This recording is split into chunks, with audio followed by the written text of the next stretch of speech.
সম্মানিত উপস্থিতি, তাহলে চিন্তা করে দেখুন, আল্লাহ নবী মুহাম্মদ সাল্লাল্লাহু আলাইহি ওয়াসাল্লাম বললেন, দান সম্পদ কমাই না, মানে দান সম্পদ মানুষের সম্পদকে কমায় না, বৃদ্ধি করে। আপনি যত আল্লাহর রাস্তায় দান করবেন, তত আল্লাহ আপনার সম্পদকে বৃদ্ধি করবে, আল্লাহ আপনার সম্পদকে বাড়িয়ে দিবে। একটি হাদিসে আল্লাহ নবী মুহাম্মদ সাল্লাল্লাহু আলাইহি ওয়াসাল্লাম এভাবে বলছেন, প্রতিদিন প্রতিটা মানুষের কাছে ফেরেশতা নিযুক্ত হয় দুজন ফেরেশতা। এই ক্ষেত্রে দুজন ফেরেশতা নিযুক্ত হয়। একজন ফেরেশতা বান্দার জন্য আল্লাহর কাছে দোয়া করে যে, আল্লাহ, এই ব্যক্তি তোমার রাস্তায় বা ভালো কাজে সে পয়সা ব্যয় করতেছে, দান করতেছে, মানুষকে সহযোগিতা করতেছে, খাদ্যহীন মানুষকে খাদ্য খাওয়াচ্ছে, অভাবী মানুষের অভাব দূর করার চেষ্টা করতেছে, আল্লাহ তুমি তার সম্পদকে বৃদ্ধি করে দাও। আর যে লোকটা কৃপণ, দান করতে চায় না, দান করে না, সামর্থ্য আছে, ম্যাক্সিমাম ক্ষেত্রে যেটা আমরা দেখতে পাই সেটা হচ্ছে এই যে আপনি আমরা সব জায়গায় আমরা টাকা পয়সা খরচ করি। টাকা পয়সা খরচ করতে কোনো দ্বিধাবোধ করি না, কোনো দ্বিধাদ্বন্দ্ব করি না। কিন্তু মসজিদ, মাদ্রাসা, দ্বীনি কাজ, এখানে আসলে পরে আমাদের টাকা পয়সা কমতে দেখা যায়, টাকা পয়সার শর্ট দেখা যায়। তখন আমরা এখানে মন খুলে, মন উজাড় করে, হাতকে প্রসারিত করে আমরা দান করতে চাই না, দান করতে চাই না। দুঃখজনক বিষয় হলেও সত্য যে মসজিদে ইমাম সাহেবকে বেতন দিতে হবে, অথবা মসজিদের উন্নয়নমূলক কোনো কাজে টাকা দিতে হবে। ওই সময় আমরা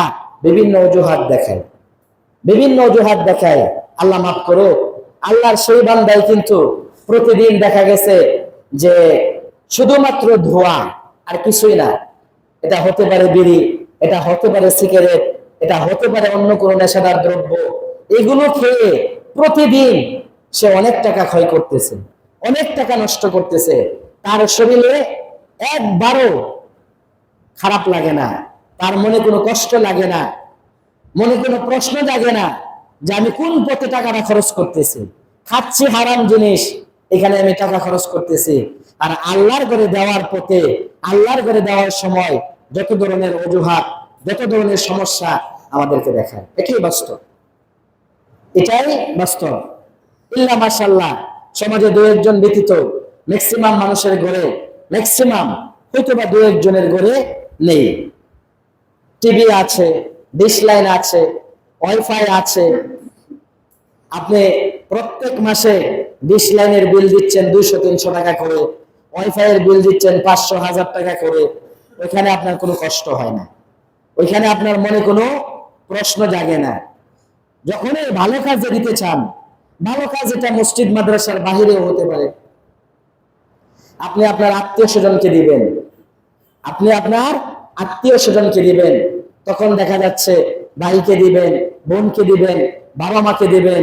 স্ত্রী রাগ করে বসে আছে, ফ্যামিলিতে ঝগড়াঝাটি হচ্ছে, নানান ধরনের সমস্যার সম্মুখীন আপনি হচ্ছেন। কিন্তু এমনিতে যেখানে 5 টাকা খরচ করলে চলে, কিন্তু ওইখানে আপনি 60 টাকা খরচ করতেছেন, আপনার স্ত্রী করতেছে, ওইখানে কোনো প্রশ্ন জাগে না, কোনো প্রশ্ন আসে না, মনে কোনো কষ্ট লাগে না। কিন্তু এই ক্ষেত্রে কেন কষ্ট লাগে?